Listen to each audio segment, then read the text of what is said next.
प्रश्न के अनुसार क्या था, एक बार मैं थोड़ा सा वापस बोल दूं।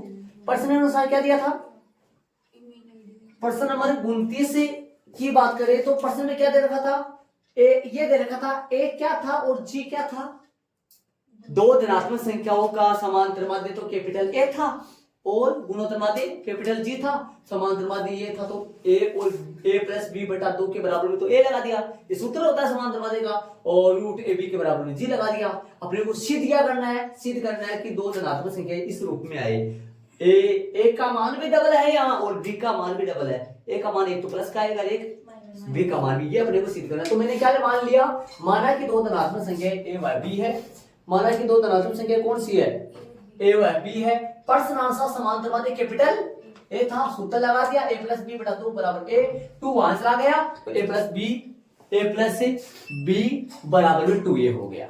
आगे अपन चलेंगे तो सुनो, आगे देखो, तथा आगे वाली बात कौन सी है, तथा गुणोत्तर माध्य, बोलो गुणोत्तर माध्य क्या है, गुणोत्तर माध्य कितना दे रखा है प्रश्न में, कैपिटल जी दे रखा है, लगाओ सूत्र, कैपिटल जी का सूत्र क्या है, रूट में क्या है ए बी बराबर में जी आ जाएगा, ठीक है। इसको ये रख लो, क्या करोगे इसका तो कुछ नहीं करोगे शायद, एक लाइन लिख लो, वो वर्क कर दो दोनों पक्षों का ताकि रूट हट जाए, तो ए बी बराबर में आ जाएगा जी स्क्वायर, समीकरण नंबर 2, ये रफ लिए ध्यान दे, दोनों पक्षों का वर्क करेंगे तो जी स्क्वायर आ जाएगा, इधर रूट हट जाएगा।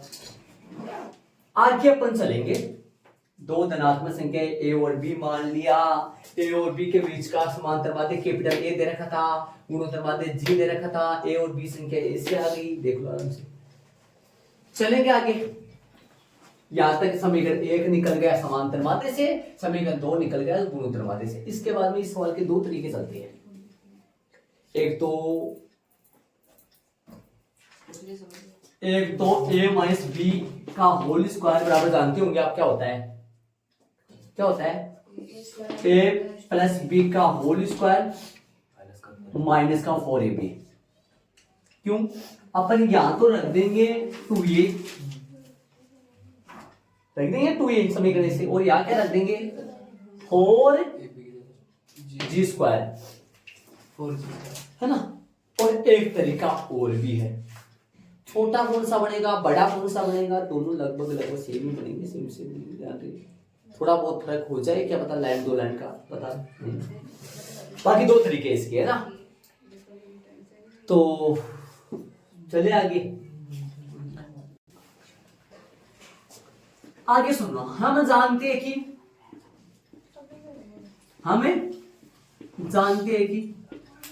इसके आगे वाला प्रश्न है वो भी इसी तरीके से, इसके आगे वाले तो था वो 30 का, वो भी इसी तरीके से पैटर्न से डाला था मैंने, ताकि पैटर्न दोनों का सेम हो जाए। उसमें भी अपन यही करे थे, क्या करे थे उसमें, स्मॉल ए माइनस बी का होल स्क्वायर किसके बराबर होता है,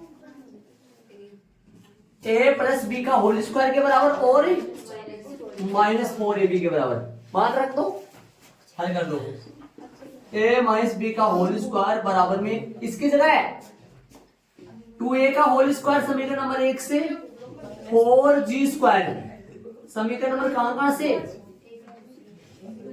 1 व 2 से, देख लो आराम से।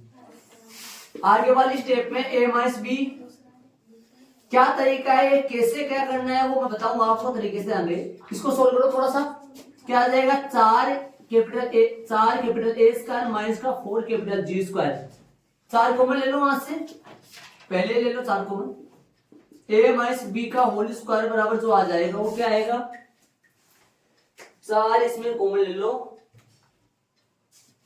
4 कॉमन आ जाएगा, अंदर आएगा capital A square minus capital G square, capital G square आएगा।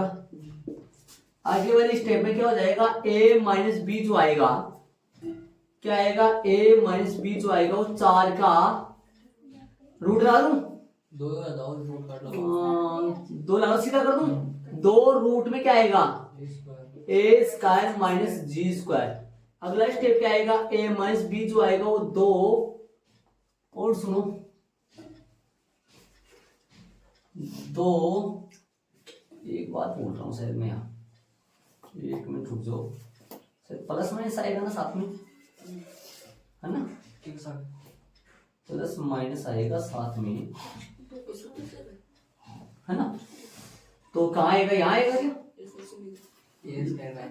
यहाँ आएगा प्लस माइनस। प्रश्न में धनात्मक संख्या बोली है कि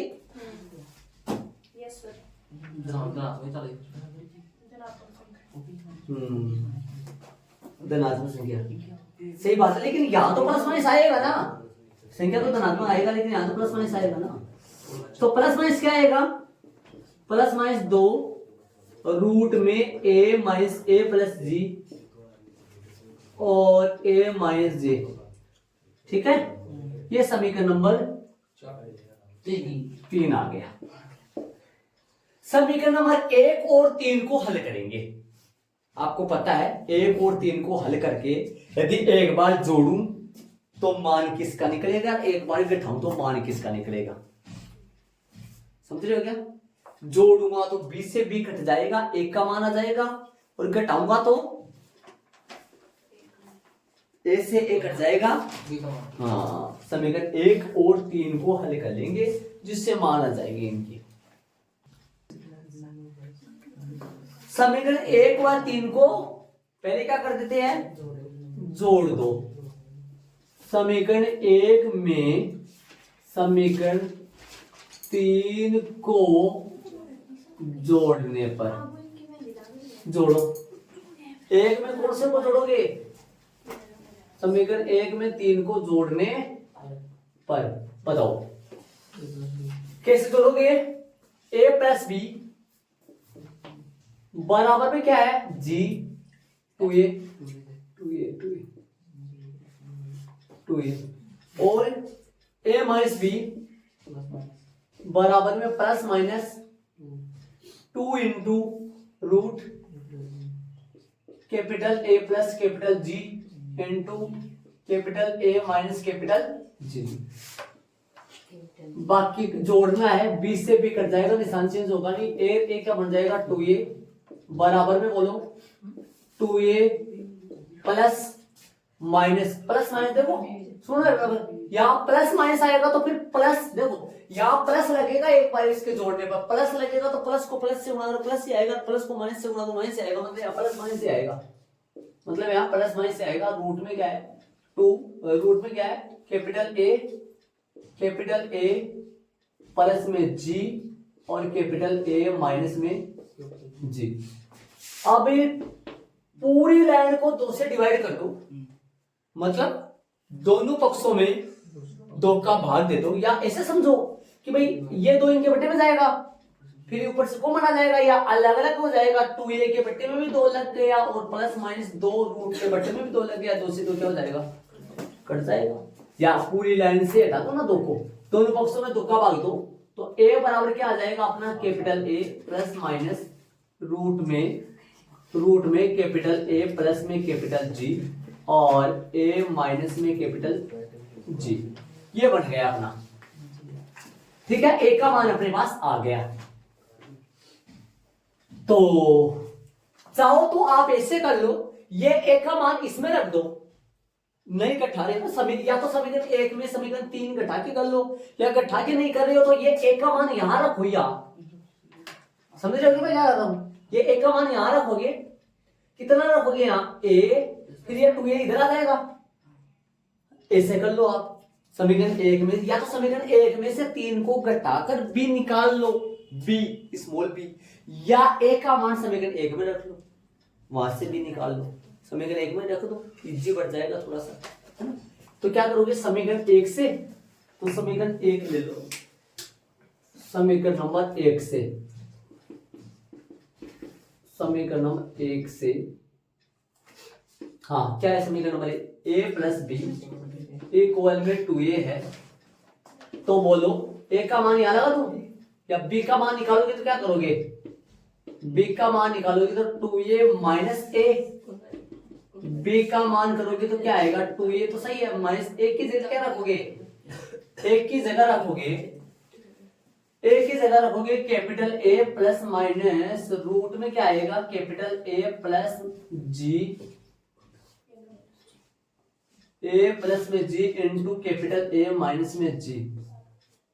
आगे वाली स्टेप में चलेंगे तो b बराबर क्या आएगा, b बराबर आ जाएगा 2a माइनस में कैपिटल A, प्लस माइनस से बन के क्या बन जाएगा, ये प्लस माइनस से पलट करके, समझ रहे हो क्या, माइनस को प्लस से गुणा करो, माइनस माइनस को माइनस से गुणा करो, प्लस माइनस प्लस बन जाएगा ये पक्का। और रूट में क्या चलेगा, a प्लस में g और a माइनस में g बनेगा पक्का। अगली स्टेप में b बराबर क्या आएगा, b बराबर आएगा 2a में से आएगा था कैपिटल A और माइनस प्लस रूट में क्या आएगा, रूट में आएगा कैपिटल A प्लस में g और कैपिटल A माइनस में g। ठीक है, ये आ गया जी, सुन लो ध्यान से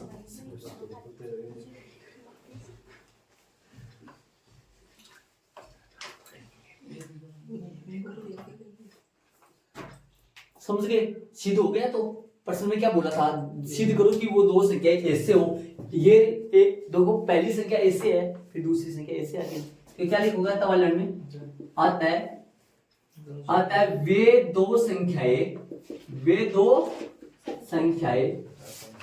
कैसे चल रही है, ए व बी कर्मश ए प्लस माइनस रूट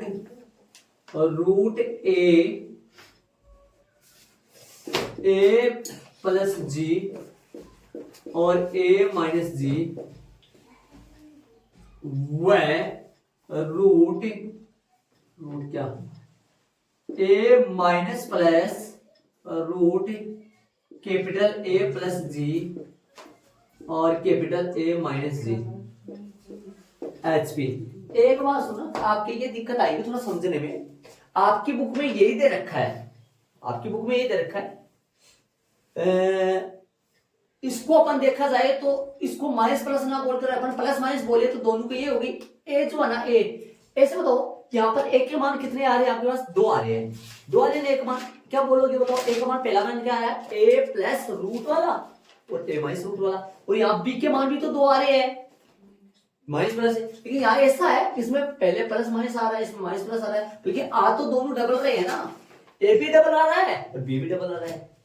ठीक है, ये एचपी अपना हो गया। तो हम जानते हैं कि ये अपना ये सुनो, इसको खोलो आप एक बार, इसको खोलो, ये हम जानते, सुनो इसको खोलो सर्व समीकरण से, क्या आएगा खोलने पर, ए स्क्वायर प्लस 2ab प्लस है, और ये 4ab किसका, माइनस का, तो 2ab में से 4ab कटेगा तो माइनस का 2ab बचेगा जो कि इसके बराबर होता है वो, है ना। ध्यान रहे एक जगह अपन काम में लिए थे इनको, तो चले अब थोड़ा यदि प्लस करा ना भाई, यहाँ पर प्लस करे अपन तो फिर यहाँ माइनस होगा यहाँ प्लस होगा, अरे माइनस वाला क्यों लिया यहाँ, प्लस वाला क्यों नहीं लिया, क्योंकि मेरे पास समीकरण एक प्लस वाला मौजूद है, तो मेरे पास समीकरण किसकी जरूरत है, माइनस वाले की, इसलिए ताकि इन दोनों को सोल्व करूं मैं और मेरे को बी का ए का मान आ जाए, ए का मान यहाँ रख दूं।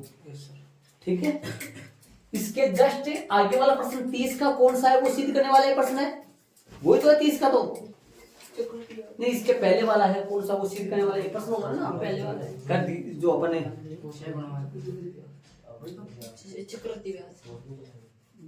एक मिनट जरा,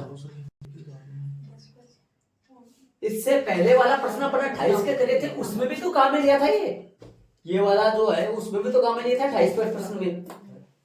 28 में अपन याद करो, 28 का इसी तरीके से अपन करे थे, लेकिन उसमें क्या करे थे, समीकरण एक बार दो को एक बार जोड़े थे और एक बार याद करो घटाए थे जोड़े थे।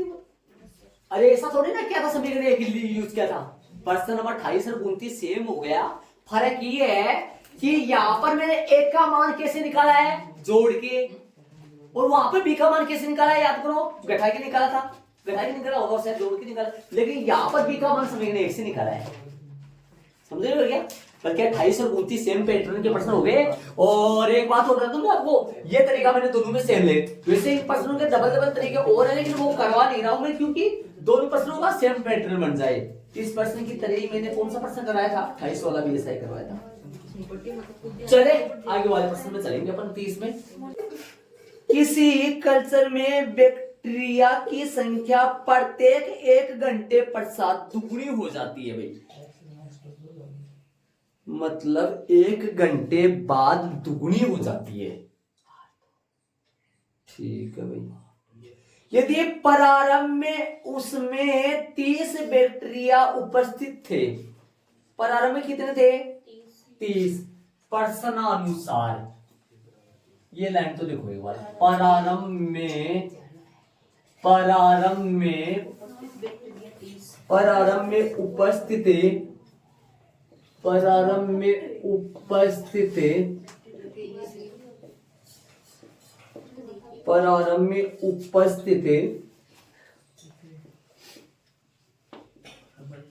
व्यक्ति, बड़ी मात्रा है क्या? सही बात है कि संख्या बराबर में कितनी है? प्रारंभ में 30 है भाई। फिर आगे क्या कर रहा है? तो बैक्टीरिया की संख्या दूसरे, चौथे तथा nवें घंटों बाद क्या होगी? दूसरे घंटे बाद और नहीं, सुनो क्या क्या पूछा इसने? बैक्टीरिया की संख्या दूसरे, चौथे तथा nवें घंटों बाद क्या होगी? दूसरा घंटा बाद पूछ रहे हो, चौथा घंटा बाद पूछ रहे हो,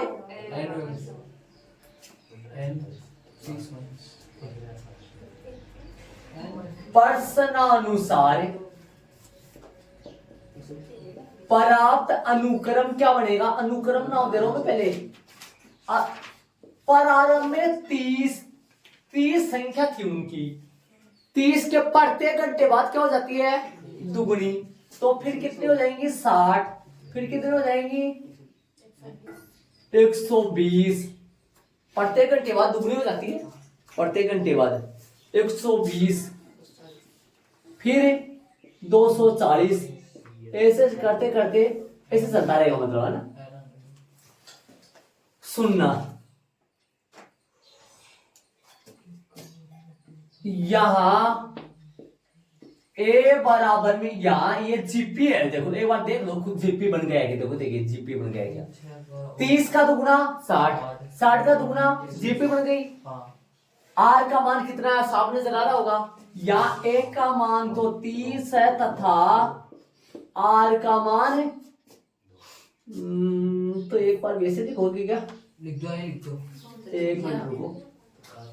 आर का मान A2 बट्टा A1 मतलब 60/30 क्या बन गया? ये 2 जीपी हो गया ये, है ना। ठीक है। अब मेरे को ये बताओ आप कि प्रश्न में जो अगले ने पूछा है ना, प्रश्न कौन सा पूछा है? एक तो दूसरे घंटे बाद संख्या पूछा है इसलिए दूसरे घंटे बाद में संख्या ये है। दिमाग लगाने की कोशिश करो। ये प्रारंभ में है 0 घंटे बाद, 0 घंटे बाद ये है, 1 घंटे बाद ये है, 2 घंटे बाद ये है, 3 घंटे बाद ये है। प्रश्न में क्या क्या पूछा है? एक को लगा लो, चलो चौथे घंटे बाद आ जाएगा 480। अतः दूसरे घंटे बाद बैक्टीरिया की क्या आ जाएगी? संख्या बोलो कितनी आ जाएगी? बता दो मेरे को। ये इस जीपी का कौन सा पद होगा? A3 होगा, पक्का A3 होगा। जीपी का A3 होगा ना। तीसरा पद होगा, ये दूसरा नहीं होगा क्योंकि ये पहले घंटे बाद है, ये दूसरे घंटे बाद है। तो क्या आएगा? 120। ये तो आंसर ही आ गया। और क्या पूछा है? और क्या पूछा है? चौथे का, तीसरे का, चौथे का पूछा है। चौथे घंटे बाद है, बाद लिख दिया। बाद बताओ ये कौन होगा? ए चौथे का पूछा तो ये 5 पद होगा इस एपी का। A5 होगा जो कि 480 होगा पक्का। और क्या पूछा है? देश लगाऊंगा। और बोलो और क्या पूछा है? तथा nवे पद, nवे घंटे बाद है, nवे घंटे बाद एनवे घंटे बाद। हाँ भाई, तो एक मिनट इस बात का जरूर ध्यान में रखिए। अब बताओ पद कौन सा बनेगा? ये पद नहीं, दिमाग लगाने की कोशिश करना थोड़ा सा। ए एन चौथे घंटे में पांचवा बन रहा है, दूसरे घंटे में तीसरा बन रहा है ना? तो ये जीपी का पद होगा ए एन प्लस एक होगा भाई, पक्का। ए एन प्लस, ऐसे बताओ ए एन का सूत्र होता है ए आर एन माइनस एक, पक्का सही है। ए एन प्लस एक का सूत्र होगा ए आर और एन की जगह एन प्लस एक और माइनस एक। ध्यान दो तो, ये एन है, ये एन है, ये है ना भाई। यहां पर जो आता है ना, यहां पर उनमें से आर की एक कम घात आती है, तो यहां पर एन प्लस एक है तो आर की एक कम घात, तो फिर कितनी घात आएगी देख लो भाई। ए आर एन ही तो आएगा, 1 से 1 तो क्या हो जाएगा, कट जाएगा। तो यहाँ पर आएगा ए आर एन, जिसका आंसर होगा ए और आर का मान रख दो यहाँ जो अपन ऊपर निकाल रखे है। ए का मान 30, आर का मान 2 की पावर एन, ये इसका आंसर आएगा पक्का। आंसर चेक कर लो, आंसर पड़ेगा 3। आप अपनी बुक में आंसर देखोगे 3 आंसर आया है, एक तो दूसरे घंटे का, एक चौथे घंटे का, एक एनवे घंटे का। ठीक है, ये कचरा पात्र है, इसको ऐड मत करना, बाकी ऐड कर लो। अपन आगे वाले प्रश्न नंबर 31 में चलेंगे। चले अपन 31 में। 500 रुपए धनराशि 10% वार्षिक चक्रवृद्धि ब्याज पर 10 वर्षों बाद क्या हो जाएगी? वो 500 रुपए धनराशि, 500 रुपए की 10% दर पर 10 साल के बाद में कितने रुपए हो जाएंगे? अभी देखो तरीके से निकालेंगे अपन। कोई किसी को अपन 500 रुपए उधार देते अपन, किस परसेंटेज की दर से? 10%। 10% का मतलब समझ रहे हो? 10% का मतलब 10% का मतलब होता है 10/100। 100 रुपया पे 10 रुपया ब्याज। वार्षिक है क्या बोल रहे हैं? वार्षिक 100 रुपया पर 10 रुपया ब्याज, समझ रहे हो? 10%। टाइम, टोटल टाइम कितना दे रखा है? 10 साल के पीरियड में 500 रुपए कितना बन जाएगा? इधर आओ, प्रश्न अनुसार मूलधन कितना है? मूलधन दे रखा है, जो पी दे रखा है वो कितना है? 500 रुपए। दर कितना है? आर। दर बोलो, आर कितना है? 10%। समझ रहे हो? समय टोटल 10 है, वो तो समय तो छोड़ो, 1 वर्ष का पहले निकालेंगे, 2 वर्ष बाद। आ जाओ,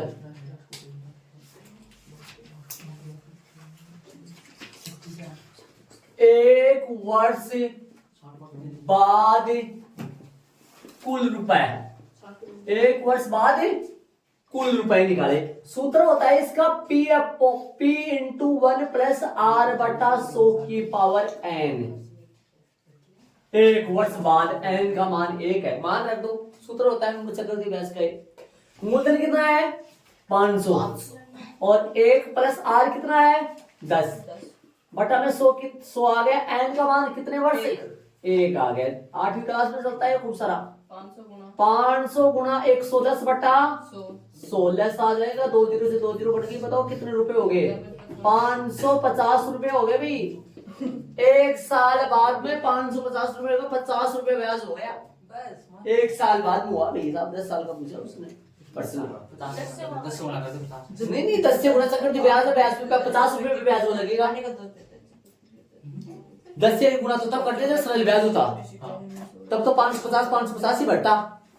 तब तो प्रत्येक साल के 50 रुपए बढ़ते, लेकिन ये चक्रवृद्धि ब्याज 50 रुपए पे भी वो लगेगा ना। 500 पर तो 50 लगेंगे, सही बात है, लेकिन 50 रुपए पे भी वो लगेगा ना ब्याज, इसलिए। तो 1 वर्ष का निकाल लिया, क्या लिखेंगे यहाँ? 2 वर्ष बाद कुल रुपए। 2 वर्ष बाद कुल रुपए बताओ। 500 इंटू 1 प्लस R का मान कितना है? 10 बटा में 100, एन का मान बताओ कितना है, वो 2 रख दो एन का मान। सोल्व करेंगे इसको, 500 तो सही चल रहा है, इसको कितने बार लिख दो, 110 बटा 100, 110 बटा 100 कितनी बार लिखूंगा, 2 बार, 1 0 से 1 0, 1 0 से 1 0, 2 0 से ये वाली 2 0। देखो आराम से 2 बार कैसे, 2 घात चल रही है। आगे बोलो, सोल्व करोगे तो 5 गुणा 121 है, 121 को गुणा करो 5 से, 5 10 से 605 रुपए आ गए भी। ये लो इतने रुपए वजन। बोलो सर दुगुना बता दिया, 550 का तो दुगुना तो 1100 ही होते हैं। 1100 क्या होते हैं वो, 500 का दुगुना जैसे 50 रुपए बढ़ते तो वो 600 ही होते हैं वो तो। लेकिन यहाँ तो 605 रुपए है। 5 रुपए किसके रुपए है, 50 रुपए का एडवांस 5 रुपए आ गए। 3 वर्ष बाद कुल रुपए, ये कुल रुपए आ रहे थे रे, 500 1 प्लस 10 बटा 100 की पावर 3, 500 गुणा 110 बटा 100, 110 बटा 100, 110 बटा 100, 0 से 0, 0 से 0 कट गया, ये 0 से ये वाली 0 कट गई, और 2 0 से ये वाली कट गई, फिर भी एक 0 बच रही है। समझ रहे हो, 5 गुणा है, नहीं 10 बार निकालना है। ये जीपी बनाएंगे, फिर एन पदों का हिसाब से इस तरीके से करें। जीपी में कम से कम कितने पद चाहिए अपने को, 3 पद चाहिए। 5 गुणा 11 गुणा 11 गुणा 11, 11 का घन 1331 होता है शायद, बाकी गुणा करके 1331 होता है, बाकी 10 यहाँ पर गुणा कर लो इसको, 11 का घन 1331। हाँ भाई, इनका गुणा कर दिया मैंने, 665 रुपया, और इसको बट्टे में रहने दो। सुन रहे हो क्या, इसको बट्टे में रहने दो, पॉइंटों में मत लाओ, इसको नहीं रहने दो, आगे दिक्कत आएगी थोड़ा सा, होता है सुन चले आगे, पॉइंट में बताओ। अब सुनो, तो प्राप्त अनुक्रम क्या बना, प्राप्त अनुक्रम क्या बनेगा, अनुक्रम बनेगा 550 कोमा 605 कोमा 6655 बटा में 6655 बटा में 10, ये बन गया। और यहाँ ये जीपी है, देखो जीपी का कैसे तोल करोगे, जीपी का तोल ऐसे करोगे, यहां ना यहां, सुनना ध्यान से, A2 बटा A1 कितना आ रहा है मेरे को ये बताओ। आर जो निकाले अपन, आर A2 बटा A1 के तरीके से निकालो तो कितना निकलेगा बताओ। यहाँ आर निकाले अपन, सुन रहे हो मैं क्या कर रहा हूँ, यहाँ आर निकाले A2 बटा A1, A2 कितना है 605 बटा में 550। इसकी कटिंग करो छोटी मोटी,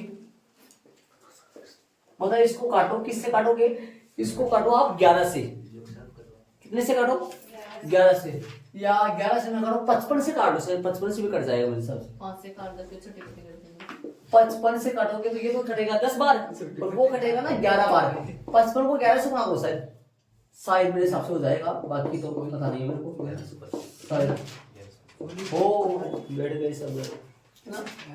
इन दोनों में 55 का भाग दो, ऊपर तो आएगा 11 और नीचे आएगा 10, 11 बटा 10 आया, कौन आया 11 बटा 10 है, आर आया। और यदि आर इनसे भी निकालो तो भी 11 बटा 10 ही आना चाहिए ना, अभी निकाले, तथा आर और भी निकाले A3 बटा A2, तभी तो जीपी बनेगी ना, 6655 बटा में कितना, बटा में 10 भी था ना, मोटा कैलकुलेशन होगा थोड़ा सा, 6655 बटा में 10, और बटा में क्या आएगा, एक मिनट रुक जाओ, इधर से लिख रहा हूं मैं, तथा लिख के यहाँ थोड़ा सा बीच में से लिख रहा हूँ, आर बराबर, लिखा नहीं जा रहा, आर बराबर क्या आएगा, ऊपर तो आएगा A3 और नीचे आएगा A2, सुन रहे हो क्या, इसके बराबर में ये लाइन है, मुख्य बटा की लाइन है। A2 कितना है, A2 है 605, A2 कितना है 605, इसको बट्टा बट्टा करके पलटो इसको, और कैलकुलेशन करो यहाँ, बताओ कितना आएगा 6655 और बट्टा में 10 और गुना में कितना आएगा 1/655। 1 ये देखो देखिए, तो बताओ इसको काटोगे तो कितनी बार कटेगा जान दो। यदि इसमें इसका भाग दोगे तो 11 बार जाएगा पक्का, और ये आ जाएगा 11/10 ही, 11/10 है ना। गुणा करके देख लो, एक बार कैलकुलेशन करके देख लो भाई। हाँ यहाँ ना, यहाँ A2/A1 है ना, वो A3 किसके बराबर है A2 के बराबर, मतलब R है। इसलिए ये क्या है इसलिए यह अनुक्रम, यह जो अनुक्रम है मैंने आपको ये बताया था, अनुक्रम एपी भी हो सकता है और जीपी भी हो सकता है। यह अनुक्रम क्या है यह अनुक्रम एक क्या है, एक जीपी है भाई। तो ऐसे बताओ मेरे को कितने साल के बाद का ब्याज पूछा इसने प्रश्न में, 10 साल के बाद। ऐसे बताओ ये कितने साल का ब्याज है, ये 1 साल का बाद का ब्याज है। लेकिन सुनो, इसके पहले एक बार बोर्ड पे डाल दो, एक बार ये चीज को समझो सारे बच्चे। ये ना ए है यहाँ का, नहीं ए नहीं बोलूंगा इसे, ए तो इसको बोलूंगा, लेकिन इसको क्या बोलूंगा, एक बार सुनना। मान लो मैं 1 जनवरी 2024 को 500 रुपए जमा कराऊं, तो मेरे खाते में इतने रुपए कब होंगे बता सकते हो आप? 1 जनवरी 2025। अरे 1 साल बाद का ब्याज कितना रुपए है भाई साहब? 50 रुपए तो है। ये कुल रुपए आए हैं, 500 जुड़ रहे हैं इसमें, ब्याज कितना है? ब्याज तो 50 रुपए है। ये बताओ मेरे को, 1 साल बाद का ब्याज यहाँ है जो दूसरा A2 है, A2 थोड़ी A1 ही है, सॉरी A1 है। लेकिन कब का ब्याज है ये अपना है 1 साल बाद का, 1 साल बाद का ब्याज है। इसमें ये पद और नहीं लिया मैंने ना, ये पद लेता तो और भी हो जाता, ये पद लिया नहीं मैंने इसका। ये पद लेता तो इसका यदि प्रथम पद इसको लेता, मैं प्रथम पद इसको लेता तो भी कर लेते अपन है ना। प्रथम पद इसको लेता तो फिर बताओ कैसे होता है, 550/500 वहां पर जो ले रहा हूं वहां पर क्या बदलाव होता? प्रथम पद यदि मैं इसको लेता तो क्या बदलाव होता? ये हट जाता, ये नहीं निकालना पड़ता अपने को, सुन रहे हो? ये हट जाता अपने, ये 3 पद ये आ जाते। 550 में 500 का भाग देता तो वो आता 10 बटा कितना आता, 11/10 आता, नहीं आता कि 550 में 550 में अपन भाग दो 500 का, तो भैया 0 से 0 कट गया, इसमें 10 वो आता ना वो। तो ऐसा भी अपन कर सकते थे, लेकिन मैंने 500 को लिया ही नहीं। ये 1 साल के बाद का ब्याज है और ये 2 साल का बाद का ब्याज है। तीसरे वर्ष लेकिन जमा करवाने के तीसरे साल में पहुंच जाएगा ये, और ये चौथा। ऐसे कौन से साल का निकालना अपने को? 10वां। तो 10 निकालना अपने को, 10 निकालना। और यदि 500 लेता मैं तो मेरे को 11 निकालना पड़ता। सुन रहे कि मेरी बात ध्यान से सुनना। यदि मैं 500 को लेकर चलता तो मेरे को 11 निकालना पड़ता। क्यों? क्योंकि इसका प्रथम पद ये होता फिर यहाँ। हाँ, अब तो निकाल दो 10वां पद। कौन सा पद निकालना है? A10। तो A10 निकालो पहले। A10 का सूत्र फिर अंत वाली लाइन में लिख देंगे। A10 का फॉर्मूला बताओ मेरे को। A10 बराबर AR9 होगा ना। A कितना है यहाँ? A है 550 इंटू R का मान बोलो। R का मान 11/10 की होल पावर 9। शायद इसका तो कुछ कैलकुलेशन 11/9 थोड़ी खुल सकता है, नीचे जरूर हो सकता है कुछ। 550 11 की पावर भी 9 और 10 की पावर भी 9। 550 को ऐसे रहने दो, ऐसे करो। 11 की पावर 9 और 10 की पावर 9 और गुणा में देखो, सुना ध्यान से। 10 की पावर कितनी चाहिए अपने को? यहाँ 10 की पावर कितनी चाहिए? 10 चाहिए, और 11 की पावर भी 10 चाहिए। तो 10 की पावर 1 से गुणा कर दो, ऊपर भी 10 लगा दो, ऊपर भी 10 लगा दो। इधर आओ, और 11 की पावर ऊपर कितनी चाहिए? 10 चाहिए, नीचे भी 11 लगा दो। ऐसे करो, ऊपर नीचे से बराबर कर दिया मैंने, कोई फर्क पड़ा नहीं, 550 आ गए। अब सुनना, 11 की पावर 9 और 11 की पावर 1 कितना बन गया? 11 की पावर 10 और बट्टा में 10 की पावर 9 और 10 की पावर 1, 10 की पावर भी 10, 10 की पावर भी 10। अब सुनना, अब बच्चा क्या बताओ?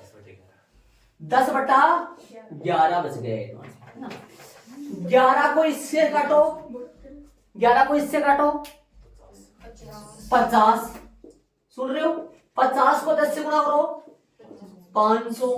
500 और 11 बटा 10 का होल पावर 10 लिख सकता हूं, होल पावर 10 लिख सकता हूं, होल पावर 10 लिख सकता हूं। आगे अपन क्या करेंगे? 500 गुना 1.1 की होल पावर 10, जो कि आपका आंसर है। सुन रहे मेरी बात? वापस सुन लो एक बार, वापस सुन लो जगह तो सारे बच्चे। देखो सुनो, अपने को 10 की पावर भी 10 चाहिए, 11 की पावर भी 10 चाहिए, तो मैंने क्या किया? नीचे 10 लगाया, ताकि 10 की पावर 10 है, नीचे 10 लगानी तो ऊपर भी तो लगाना पड़ेगा, वरना तो फैसला नहीं होगा फिर बराबर का। ऊपर 11 की पावर 9 है, 11 की पावर 1 चाहिए, नीचे भी 11, तो 10, ये दोनों क्या मिलकर बन गया? 11 की पावर 9, 11 की पावर 1 कितना बन गया? एक बार देख लो, 11 की पावर 10 और ये दोनों मिलकर क्या बन गया? 10 की पावर 10। ये 11 10 बटा 11 बच गया, 11 का भाग इसमें दे दिया 500। 500 कैसे आ गया? 50 में 10 से गुणा करो, 500 ये आ गया।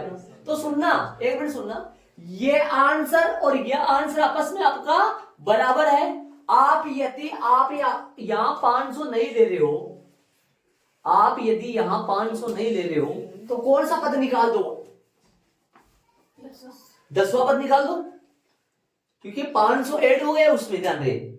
तो ये आंसर आ गया, ऐसे करना पड़ेगा। यहां तक, यहां पर छोड़ सकते हो आप, और यदि आप 500 वहां ले लो, वहां 500 ले लो, तो यहां कितना लग जाएगा? ऐसे बताओ, दोनों बराबर है? दोनों बराबर, देखो बताओ, यहां तक देखो एक बार, यहां पर 500 लग रहा है, तो यहां 550 लग रहा है। यहां पावर कितनी आ रही है? 9 पावर आ रही है, तो यहां बढ़ रहा है, ये 550 लग रहा है। यहां 500 कम है, तो यहां पावर कितनी लग रही है? 10 लग रही है। भाई दोनों आपस में सेम है ये चीजें। आप है ना इस तरीके, इस प्रश्न को ऐसे ही करना। मैंने थोड़ा ध्यान नहीं दिया पहले देखा नहीं। आप यहाँ 500 ले लेना, सुन रहे मेरी बात? आप 2 ही निकाल लेना, ये 605 तक आप अपनी फेर कॉपी में लिख लो। आप ये 2 ही निकाल लेना 605 तक। फिर आप क्या लिख देना? प्राप्त अनुक्रम में क्या क्या ले लेना? 500 कोमा 550 कोमा 605। फिर यहाँ क्या लिखोगे आप? पता आपको यहाँ क्या लिखोगे? R बराबर A2 बटा A1। यहाँ ये तो A2 बटा A1 ये नहीं आएगा, यहाँ कितना आएगा? 550 बटा 500। और यहाँ कितना आ जाएगा? ये वाला यहाँ आ जाएगा, ठीक है। फिर आप कौन सा पद निकालना? लेकिन 11वां पद निकालना। कौन सा? 11वां पद निकालना। समझ रहे हो क्या बात? 11वां सूत्र क्या होगा? AR10। AR10 से फिर आ जाएगा अपने आप, फिर ये नहीं करना पड़ेगा आपको। और आप ये वाला तरीका करो तो भी आप यहाँ छोड़ सकते हो, पूरा आंसर सही है आपका, यहाँ पर छोड़ सकते हो आप। मैंने तो आंसर मिलाने के लिए, आपको कंफर्म करवाने के लिए आंसर मिला है। बाकी आप एग्जाम में ये ना करो ना, यहीं पे छोड़ देना, पूरा नंबर मिल जाएगा आपको एग्जाम, ठीक है। आगे वाले प्रश्न पर चलेंगे। अच्छा प्रश्न था, ज्यादा टाइम लग गया इस वजह से। चले लास्ट प्रश्न है, प्रश्नावली का 32 का प्रश्न। यदि किसी द्विघात समीकरण के मूल्यों के समांतर माध्य, द्विघात समीकरण के मूल्यों के समांतर माध्य एवं गुणोत्तर माध्य क्रम से कितना लिखना है? और द्विघात समीकरण याद करो, याद करो, अपन कक्षा 10 में अपन पढ़े थे द्विघात समीकरण। माना कि द्विघात समीकरण के दो मूल क्या है? अल्फा व बेटा, ये मान लो 2 मूल अल्फा व बीटा, मूलों का योग, याद करो कुछ मूलों का गुणनफल है ना। हाँ, प्रश्नानुसार इन दोनों मूलों का समांतर माध्य दे रखा है, इन दोनों मूलों का समांतर माध्य प्रश्न दे रखा है, गुणोत्तर माध्य भी दे रखा है। प्रश्नानुसार अल्फा व बीटा का समांतर माध्य, प्रश्नानुसार समांतर माध्य प्रश्न में दे रखा है। किन दोनों का?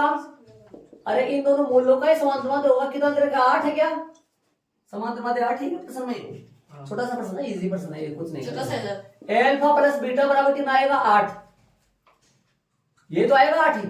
तथा गुणोत्तर माध्य बताओ, गुणोत्तर जो माध्य दे रखा है वो पर्सन में कितना दे रखा है 5। गुणोत्तर माध्य का वो क्या आएगा root A B alpha beta, root alpha beta. अरे भाई अपने पास सूत्र होता था स्मॉल ए स्मॉल बी, वहां संख्या ए और बी मानते थे, यहाँ पर एल्फा बीटा है तो फिर एल्फा बीटा ही तो आएगा। दोनों पक्षों का वर्ग करने पर एल्फा बीटा बराबर 25 आ गया। समीकरण नंबर 2। समीकरण नंबर 1 द्विघात समीकरण। देखो हमें जानते हैं कि द्विघात समीकरण का जो मानक रूप बना वो होता है द्विघात समीकरण। क्या होता है सुनो, द्विघात समीकरण का मानक रूप ये होता है, द्विघात समीकरण ये होता है एक्स स्क्वायर प्लस मूलों का योग। क्या लिखते हैं मूलों का योग, बाहर आता है इसका एक्स और प्लस में मूलों का गुणनफल, ये सूत्र होता है भाई इसका, बराबर में क्या आएगा 0।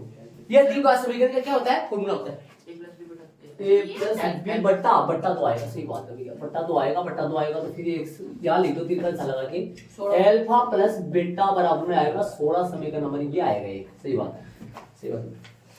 हम जानते हैं कि द्विघात समीकरण एक्स स्क्वायर प्लस मूलों का योग इनटू एक्स प्लस मूलों का गुणनफल बराबर 0। ये द्विघात समीकरण का फॉर्मूला होता है। मान रखो इसके अंदर आ जाएगा द्विघात समीकरण।